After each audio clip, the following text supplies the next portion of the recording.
Welcome back to the Relentless podcast, the Relentless College Entrepreneur podcast. Today, I have a guest, Ken Van Liew, and today our topic of discussion is going to be real estate. So Ken has started his career with various internships, then landing a full-time job as a construction claims consultant, then working his way up to the top, starting multiple companies. He is now running global real estate strategies as a founder and CEO. Ken is also involved in advanced capital funding, holding the position as a chairman.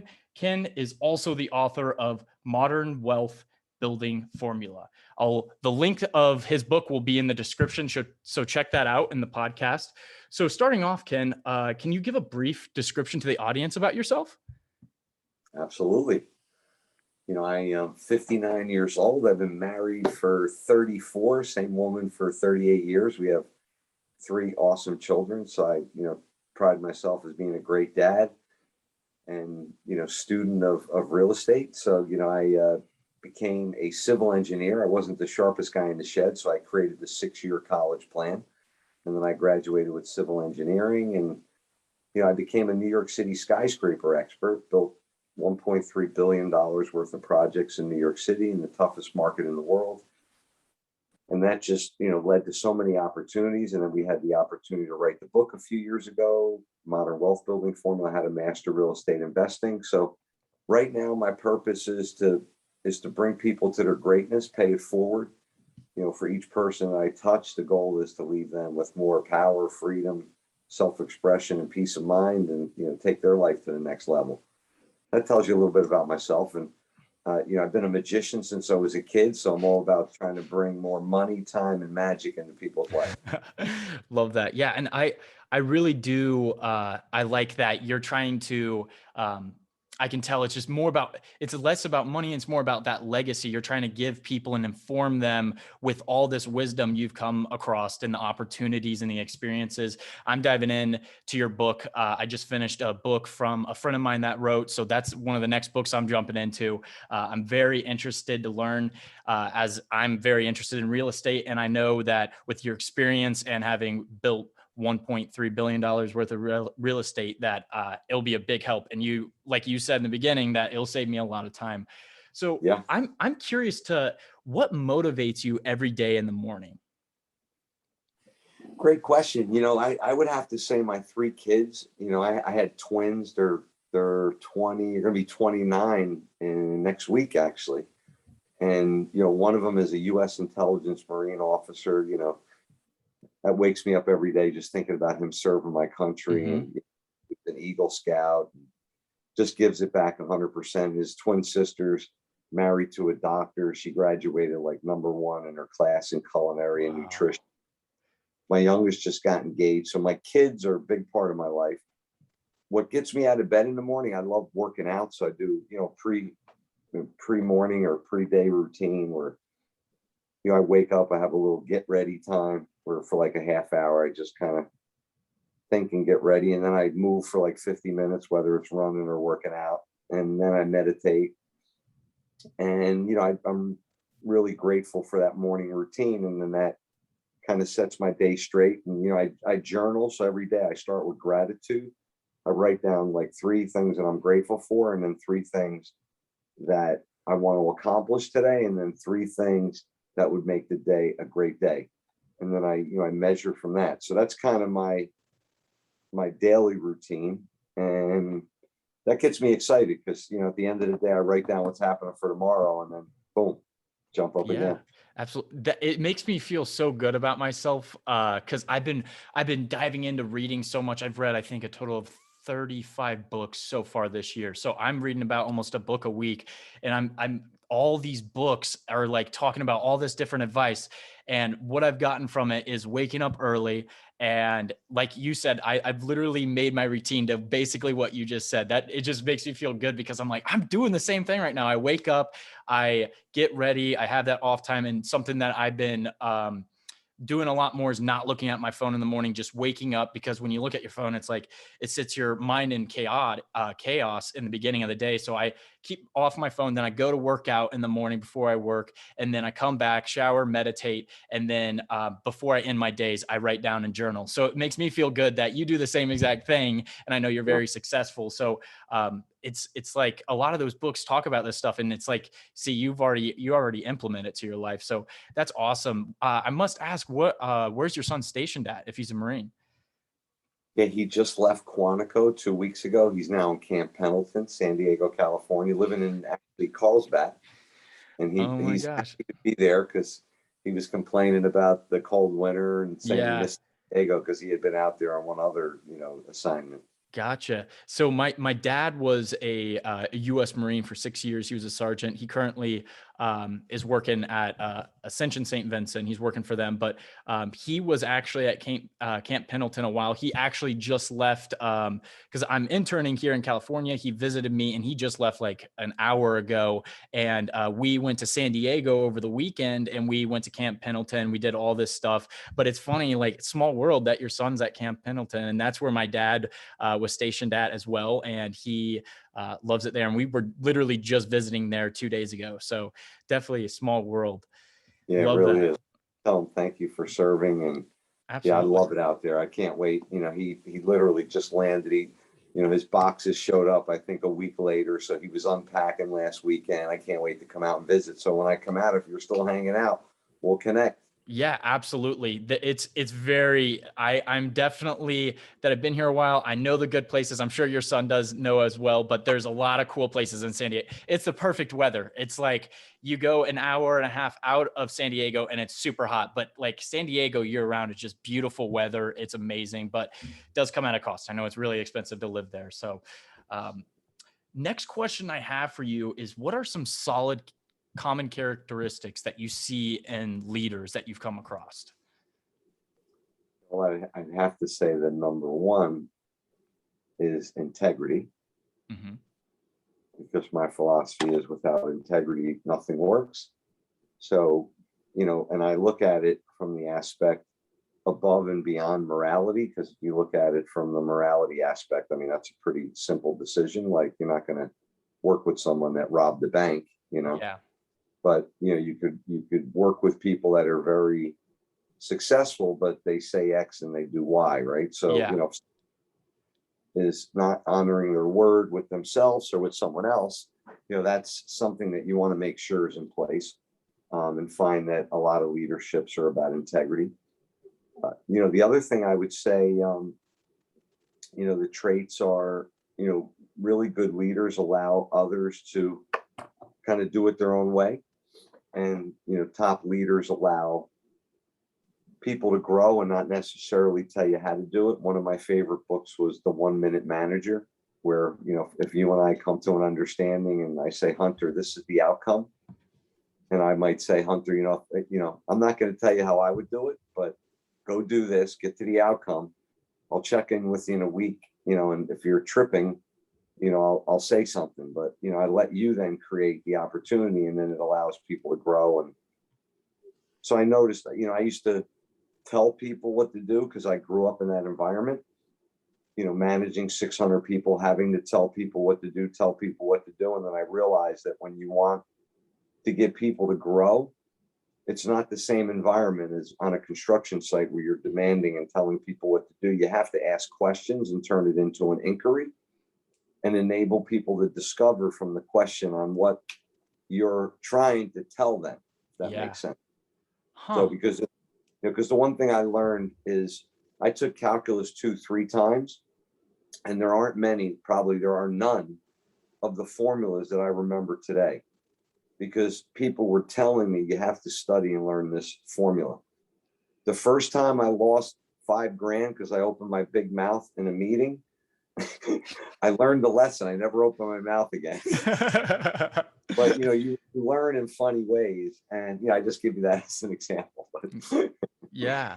That's Yeah, my dad being a Marine, he's always taught me integrity, what you do when no one's looking, and how well you carry yourself. And like you said, I think that's awesome that you let people grow, because that's what I see so much in job after job that I've had. I see that firsthand. It's like, do this task this way, boom, bada bing, and it's doing the same thing every single day. And that's when people get burnt out and don't like what they're doing. Yeah, And I see like what you just said is like literally an ideal job to me. Let me do what I yeah, can do best in the best productive way I can, in yep, producing those results that you still need, but and my way, and not telling me this needs to be done this specific way. I very much like that. And that's like really an ideal job that I would love to have. So, and I think a yeah, lot of people as well look for that as well. And yeah.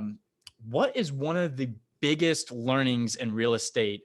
It does, I'm sure you have multiple, but what is a big learning that you learned, whether it be the hard way or easy way? Yeah, great question. I just wanted to add one thing about what your dad said. Hmm. So the way you do anything is the way you do everything. Yeah, I So, like that. so when people aren't looking, you may do it one way, but you got to do it the right way all the time. Yeah. And the next question is great because what I learned is what I call is top down thinking. Topdown. So once upon a time, I was standing on top of a 30-story building looking out at Manhattan, trying to figure out how I was going to afford diapers and formula for my twins. I was, Yeah. li- living the high life of New York City and not making enough money. And my belief system was, wow, I can build for all these big developers, but you have to be born into the family. Yeah. So I started to, as I realized, like, hey, I'm the guy standing on top of the building and building this for the big developer. Maybe there's a way that I can get into development. And what I started to believe was, I can, just jump into real estate at the top and figure it out on my way down. And I call that top down thinking because here I'm standing on top of a skyscraper, in Brooklyn, looking out at Manhattan, saying like, do I really want to go and start looking through the newspaper and bird dogging and, finding a property and getting my real estate license? Well, I went down that path, but I got the license in order to use the MLS in order to find deals so I could capitalize and pay myself, Hmm. right? So, I started to think, how do people get started? But I said, how do I use my top down thinking and descend upon the ascension path at the top, dive into a real estate development that I could pay myself, and then figure the rest out kind of thereafter, So I kind of Yeah. came in and developed real estate, created some residual income, paid myself fees, and then figured out like, how do you actually go buy residential real estate? How do you buy a house? How do you fix a house? How do you flip a house? So I did it in reverse. And that would probably, I would say, my unorthodox way of learning. Um, Yeah, that's interesting. Top down. I've heard that somewhere in a book of some sort, like try to get the best job you possibly can. You can learn it later. I think, yeah, that it's definitely an interesting approach. I think most people don't think of it like that, going towards it that approach, but like in your circumstance, it obviously paid off. So um jumping in at a high level and then working your way down and figuring it out, that's something interesting. I haven't heard that type of thinking, and definitely something interesting. That's why I love having guests on and like all these different mindsets of thinking. And it's like adding these to your life and thinking about it. It's definitely interesting to hear that perspective. And then what are some tips you have for building relationships in real estate? I know obviously you have a big following on LinkedIn, and over the years, I'm sure you've picked up on possibly some tips when building relationships in the field. yeah, absolutely.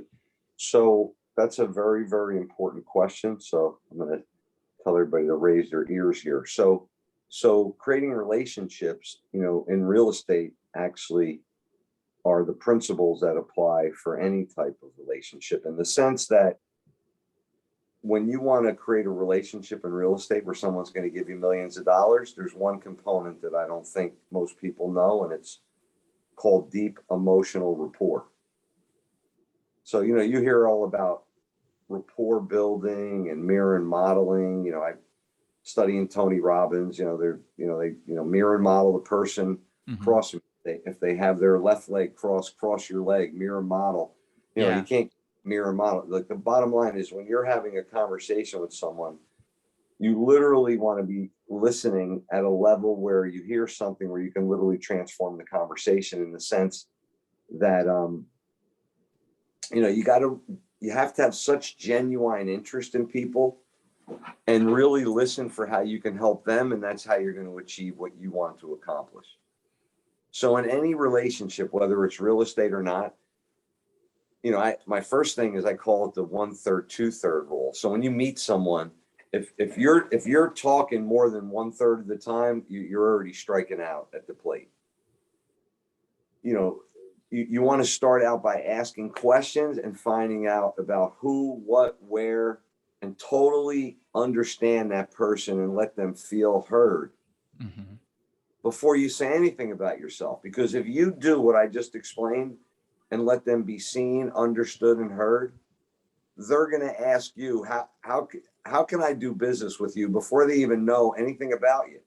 And that's when you go, well, hey, you know, I'm studying entrepreneurship. I got a minor in construction management. I'm building. I put together an investment group.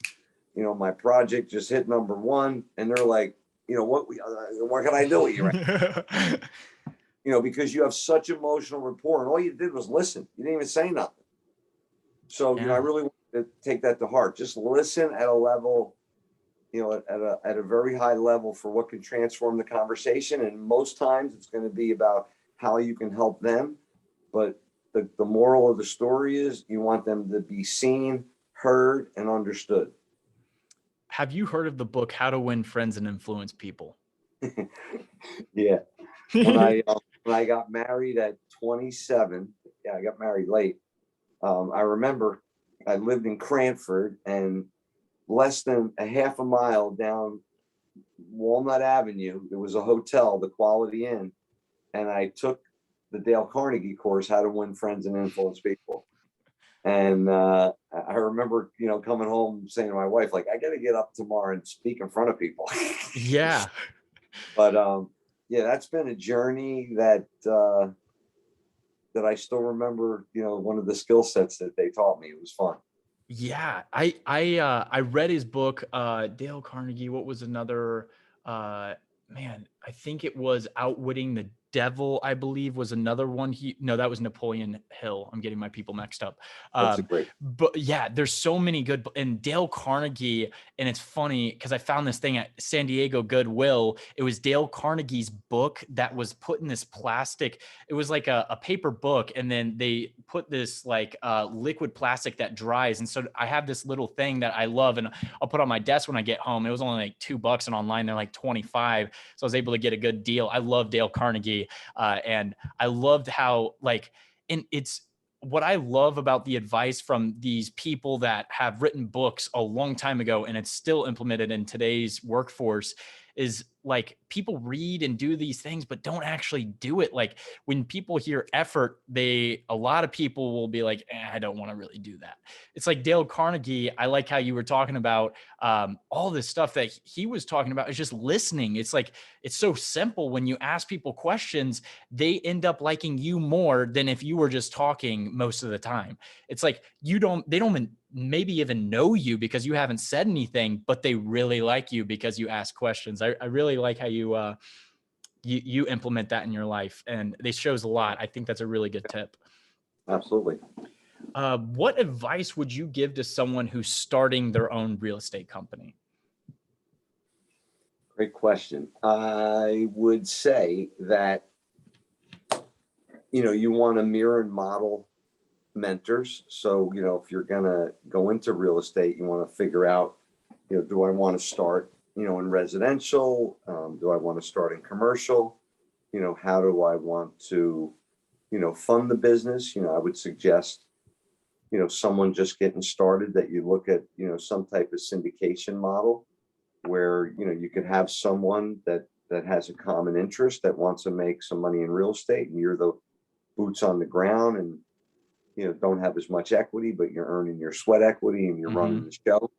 You know, so, you know, that was the one thing I didn't do. I didn't know that, hey, it would be really easy if I had someone that had, you know, a couple dollars. You know, I just said, oh, I'm going to do this development and I'll figure out how to do it. And, I raised money from over 20 people. And all of a sudden, over the years, I've learned you can keep calling those 20 people and work, or you can then graduate and find, more of a family office or an institutional investor. So, I guess I would just, really hone in on mentorship, speak to a couple mentors and ask them, like, how did you start your business? How did you handle the accounting? How did you handle the planning? How did you find real estate? And just kind of lay out a little plan. Don't let the plan, not having a plan stop you, but talk to some people that have done it. Don't try to reinvent the wheel. Keep it simple, and open up the bank account so you got a place ready to receive the money. Yeah, absolutely. That's awesome. I love that. And like, I've honestly never spoke to someone that has so much experience in the real estate field before this. Like, it's definitely an honor to have you on the podcast. So I definitely am. My ears are open, and I know the audience ears are open because they have most likely not heard from someone with such good experience and a life that in giving experience for basically free, just getting your book. So it's like, I think there's a big opportunity for me and the audience as well to get a bigger understanding other than this podcast. And it's also through your book, which is Modern Wealth Building Formula. So again, reminder, link will be for that book in the description. So check it out if you're listening. Another question I have for you is, where do you see the real estate industry going in the next 10 years? Yeah. And just, I'm going to answer that question in a minute. I just want to tell you what attracted you is that, in one of the college investor magazines a few months ago, and it might have been a year because time has flown, it was always talking about 9 out of 10 millionaires become millionaires through real estate. So I want your listeners to hear that. Yeah. And statistic that was in one of the college investor magazines that I had read, a couple of years ago. But I also want you guys to know that just recently, besides the Modern Wealth Building Formula, I created Financial Freedom Protocol, which is how I did 137 residential deals in 1 year when I was CEO of Flipping USA in 2016. So, if I'm known as the skyscraper commercial guy, I want you to know that I just packed a punch in a residential program for you guys to all tap into. And to answer your question now about the real estate industry, is that I personally believe that the history of real estate will continue. Right now we're seeing something new, but we saw something new, 3 years ago. We saw something new 5 years ago when, 2008, actually many years ago, 12 years ago. So we're always seeing things new. But the bottom line is through adjustments and, calibrations, real estate consistently goes up in value. And my belief is that, we're not going to have a 2008 where most real estate markets crashed. I truly believe that real estate still creates a diversification, and, I don't believe it's going to get that bad again, but, we're seeing, certain markets struggle now, retail, commercial, but I do believe truly that everything's going to come back, and residential right now is doing very, very well. So historically, we're going to stay on track. Yeah, absolutely. And I'm just curious, do you, especially without how much experience you have, do you think the market is pretty high right now, the house market, and do you think it will crash? I'm just very curious on your take of that. Yeah. The market is, kind of ridiculous. I mean, I think some of the bidding wars have seized a little bit. I don't think there's going to be any crash. I think what we've seen is, a pretty big adjustment upward in residential that we haven't seen in a very long time. Like, you've had this 6% increase over time and things jump 20, 30%. So I would suspect that, they're going to ratchet back, but you'll end up like, say, maybe last year, instead of having a 6% increase, over 2 years, it'll look at like maybe like there was a 12% increase on property. So you'll see this blip in the curve. And then I think it'll get back on track. But, I think that happened. My opinion is that, the whole environment, workforce changed, right? So now you have companies that have made major decisions, to go hybrid, where people can come in a couple of days a week. There's other companies that give you a choice. You can actually work out of your house. It changes like all the statistics nationwide. You don't know like where truly the per capita income's coming from. Yep.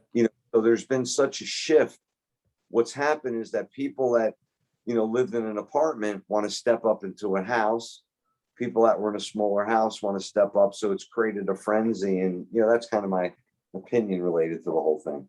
Yeah, absolutely. Because here in California, I'm working for Rancho Belago Apartment Homes. That's a luxurious apartment complex in Moreno Valley. It's about hour and a half out of San Diego. And what I've seen personally is people calling for 3 bedrooms like crazy. They're trying to move out of the housing market and sell their house because they know it's like the best value it's been in a while, and then live in an apartment for a year. And then I know a lot of them are hoping that the market's crashing and then they can jump back on, buy a property for the same price that they sold their house at, that will be bigger and nicer, or make that money in the middle and buy a house or their old house for cheaper. So it's a mixture. So I was curious to hear your take of it, because I've seen personally working for an apartment community that 3 bedrooms, like I literally sold one in 15 minutes and it sold itself. People are like, do you have a 3 bedroom? I'm like, yep, it's at this price, 3,200.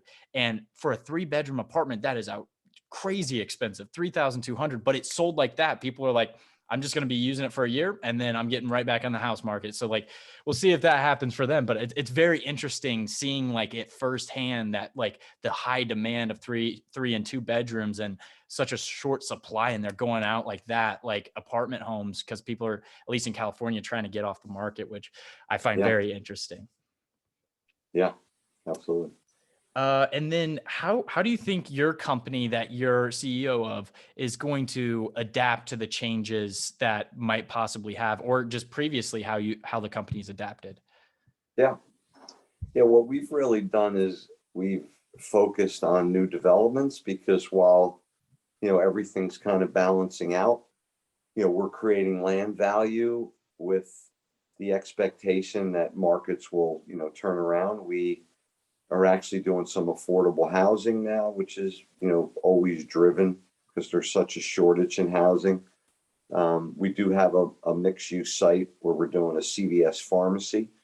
So, we've moved towards some businesses. We have a bunch of medical offices because, medicine right now is big. Mm-hmm. People need health care. There's going to be a lot of mental health going on, coming out of the pandemic. Yeah. So, we've kind of found a little niche in a unique medical office, which is more country style, not, like glass enclosed buildings, trying some retail on the health side. And that's kind of what we're doing now. We're kind of in a little bit of a land bank, I would say, situation. We are starting to see deals, but, most things are, everybody's trying to write home to mom about the grand slam they just hit. Yeah. And after people are realizing that, they're not going to be able to sell for top dollar, and that they have to stop lying about the actual NOI. Yeah. There's no rent, then, things will settle out. So we'll see. Yeah, absolutely. And then I'm curious to, especially with your experience, how do you look at potential investments? Yeah. So, how I don't look at investments is where people are kind of just looking for our money to invest, in somewhere where they increase the value through, some type of entitlement work. So, I usually look at investments where there's a larger upside than normal. A lot of investors come in and figure, if I can get into a deal where I get my 12% and then the developer gets their promote, that keeps me happy. It keeps the developer honest. I like to, obviously bring in people with a lot of money where they put up all the money, but I want to make, minimum like 35%, or, in some cases when we do entitlement, we actually reverse it where we make the 70%, they make the 30, Mm-hmm. give them a higher preferred return. But I'm not sure if I may have went off on a tangent there, but that's how I kind of look at investments. Maybe it's a little greedy. I might want to make it a win-win, but I'd like a higher upside so that I can syndicate, kind of been governed around that model, bring other investors in, share the wealth, give people the opportunity. You're going to run out of cash eventually. Yeah. So we have somebody, and, one less thing to worry about. Yeah, absolutely. And as we start to end the podcast episode, final two last questions. Do you have any book? And I know your book, Modern Wealth Building Formula, is definitely an amazing book, but I didn't know if there was any other books or podcast recommendations you have as well. Yeah. I read it probably 3 years ago, but it really had a profound difference. And I have a tendency to do it, and sometimes, but the book by Gary Keller, The One Thing, was an interesting book for me, where, it really comes down. I use the term a lot, when speaking to investors, less is better, which kind of, correlates or synchronizes with the one thing, because what I found myself over the years was I would have a tendency to try to, get into other businesses. So, if I was doing a real estate deal and someone was coming in with a restaurant, I'd be like, oh yeah, let me get in on the restaurant. And then I was trying to buy Stewart's root beer, and then I was trying to do something in the car industry. And, I really decided at a certain point is that I need to pick one thing, and it has to be real estate. Now, I could create an educational program in real estate, or I can coach someone in real estate, or I could buy real estate deals, but you got to stick to real estate, because it's hard to, play two different sports. Like, Michael Jordan tried it, but he was better in basketball. Yeah, absolutely. That makes sense. I haven't heard of that book. So it's definitely good to get a recommendation for The One new Thing books. by Gary Keller. Gary Keller is the founder of KW, Keller Williams. So that book is phenomenal. Yeah, I'll definitely I'll check that out. And then final question, do you have any final words of wisdom for the audience? Yes. Words of wisdom.